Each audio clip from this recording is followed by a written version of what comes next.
Hey, welcome to the special edition of EDTalks. So excited because I have a couple of my friends and we're here to celebrate Nurses Week. To me, Nurses Week is every week and every day. I'm married to a nurse, and so it's every day. But it is cool that once a year we can super focus. It's Tuesday, May 6th. It's always May 6th. And then we celebrate the entire week from that Tuesday forward. And with me is Dr. Nelita Luppa from Cleveland Clinic. She is the Associate Chief Nurse Officer. I've had the pleasure of serving with her. She's awesome. And then Bree Loughlin. And Bree, you have an amazing background as well. You were at Epic, you were a nurse, and then you became CEO of Nurse Disrupted, recently bought by Avasure, where you're the virtual care innovator. And so two amazing, very experienced nurses with me. So welcome to Ed Talks. Thank you. Thank you. Excited So to be Nelita, we'll start with you. Why did you get into nursing? like so many nurses before me, right? I had an inspirational nurse in my own life. So my sister was a nurse, and as younger sisters do, they idolize their older sisters, and everything she did, I wanted to do. So really, what drew me to the profession was the fact that you have touch with a person at the most critical points in their lives, and I've always been one to make those personal connections with people. I think that's part of being a middle child and always wanting to please. But I really felt like, when people are at their most vulnerable points, that's when they need strength. And I feel like that was something that I could bring to the table with my talents. I love that no 2 days are ever the same. No two patients are ever the same. I'm naturally curious and I'm naturally a problem solver. And so I think that that was a very good marriage for me in terms of always being invigorated by the work and connecting to people at their core. Love it. And what about you, Bree? What first got you into nursing? Well, I'm a very competitive person and I was in the pursuit of excellence. I was at University of Washington and I call myself a Renaissance man. I don't think I have to be a Renaissance woman, but I like to do a lot of things. I was an athlete, I was a musician, and I was a biology major. I did think about going to medical school, but I wanted to be able to do a lot of different things. And University of Washington had the #1 school of nursing at the time.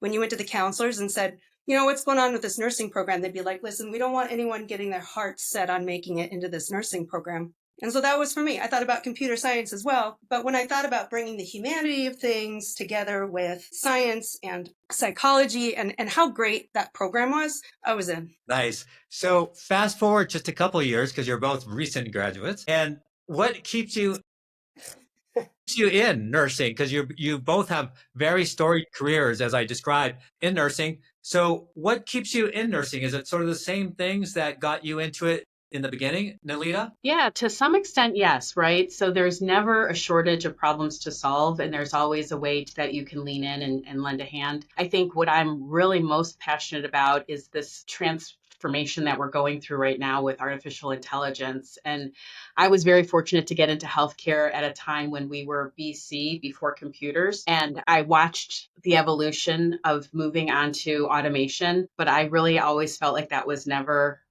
it. That was never the end point. And I think that we are right now on the cusp of such a major transformation to healthcare. And what a way for caregivers to make partners, clinical partners of machines, and to really help to advance our practice and to take away manual burden from us by using a lot of the artificial intelligence and the machine learning that's coming on site. I'm really intrigued by this moment in time. I'm really invigorated, and I'm very, very excited for the future and what it can bring. Yeah, that's awesome. And it's so cool because you do have that BC experience, right? There's nurses that have come in since then, which is great also. But having that experience and being able to take us further into the future, I think is remarkable. Bree, same question for you. So you described what got you into nursing. What keeps you in nursing today? Problem solving, believing that we can make things better. I think that, I've always been a tech nerd. I said, at University of Washington, I was a bio major. I really was looking at the computer science building, looking at med school, went for the nursing program, but always have been a tech nerd nurse.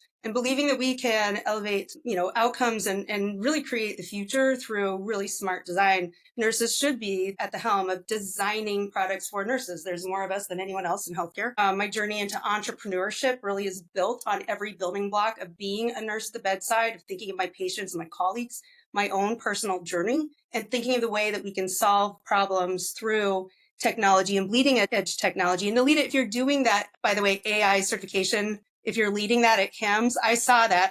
I want to be there. And I'm so excited about the work you do in that. But Ed, really, it is the true belief that we can elevate the human condition through, in a meaningful way and in an outcomes focused way, designing and utilizing the best that technology has to offer. And I do believe that nurses should be leading the design of nursing products to really get to that cool spot. I'm so excited that you two are at the forefront of a lot of this. I know there's several other colleagues of yours as well, but you're the right people and at the right time.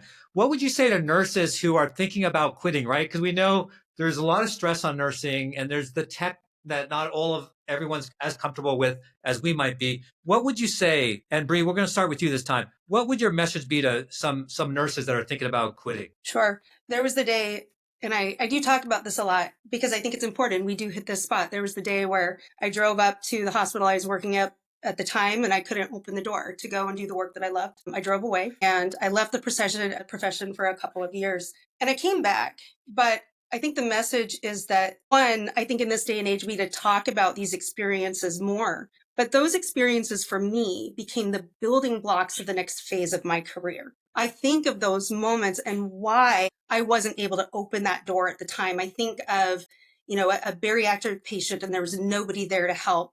And I turned her at the expense of my body. And I mean, it took my back out for weeks. And I think about then workforce a lot. A lot of my research and a lot of my work is how do we get nurses and ancillary staff in the right places so that the bariatric patient who very much needed to be cleaned out of her sick, I mean, she had to be helped, but that we can do better through technology and AI in saying, hey, we can optimize staff placement so that the thing that happened to me was a piece of me not being able to open the door won't happen for the generations to come. So for our nurses at the bedside right now, write it down. Think of a better tomorrow and participate in those local practice committees. Look for your tribe. There's a lot of resources right now. SANCL, Johnson & Johnson Nursing Innovation, American Nurses Association have a lot of great things. Nelita is my hero, along with Nancy Beal. They do a lot of incredible work to open the doors for nurse innovators and entrepreneurs that can take that real world bedside experience and turn it into technology that makes a difference for the generations to come.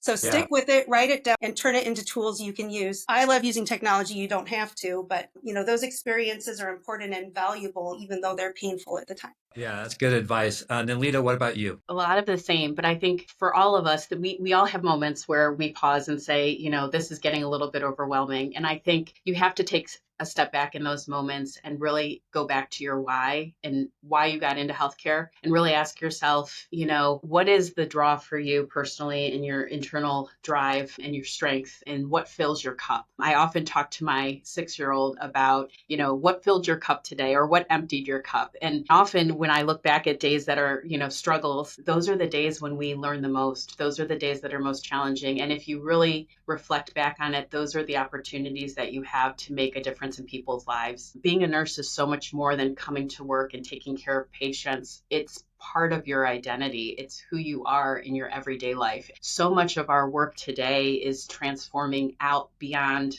the four walls of care areas. It's in the community. It's part of our social network. It's impacting so many different facets of how we interact with people, not only for care, but for wellness. And so I think if you look broader and you go back to your roots and your why, I think that is definitely going to find you those moments of inspiration in your own practice that will keep you going in those troubling times. Yeah, sound and sage advice. What would you say? We're going to end with this question, but rather than this being for maybe younger people that are graduating high school, thinking about what they want to do, they're probably not going to see this video. But who is seeing this video are people in the career thinking about a career change. So maybe they're in IT or maybe they're doing something and they're always thought about nursing. What would be your one word of advice to someone thinking about making a change into nursing? And Bree, we'll start with you again on this one, and then we'll end up with Nelita. I mean, do it. I don't know. It's a fantastic career. It's one that can take you around the world. And I think, for people who are considering a career change in going to nursing school, I think that nursing educators are really breaking through. Yes, bedside care is an important piece, and I think it's foundational for nursing care delivery. But I do think nursing programs have a global view, a community view, and an IT view with hospital systems and operations components to it. So I'm excited in the work that I've done with academics, how much they're incorporating, the end-to-end workings of healthcare and how nursing leadership is such a big part of it. So I think it's a great time actually to get into nursing. I've never been more excited about the direction of what you can do and how academics are cultivating the nurses emerging and of tomorrow. Yeah, very cool. I'm ready to sign up. Nelita, what about you? Yeah, I would say we need you. We need you. We need everyone to lean in right now. It is, as Bree said, a beautiful time to get into the profession. There is so much work to be done. Part of what brought us in and keeps us here is the fact that it is never the same twice. There is always opportunity to go and expand and to look broader, and so there is a path for everybody, and you will certainly find your niche, and your niche may change over time, and that is one of the wonderful things. It is not something that you do for the short term. It's a career long commitment. It is a lifelong change, and it is rewarding at every pace and every step of the way. Yeah. Well, Bree and Nelita, thank you. I can't speak on behalf of all of healthcare, but if I could, or the world, if I could, I would. But thank you for being nurses, for answering that call in your youth, and then being these progressive leaders and still today and taking us into the next era with transformation that's taking place with technology. And I just want to say thank you for what you do. I appreciate you and who you represent as I could not explain how deep that goes. So thank you so much for being my guest on EdTalks.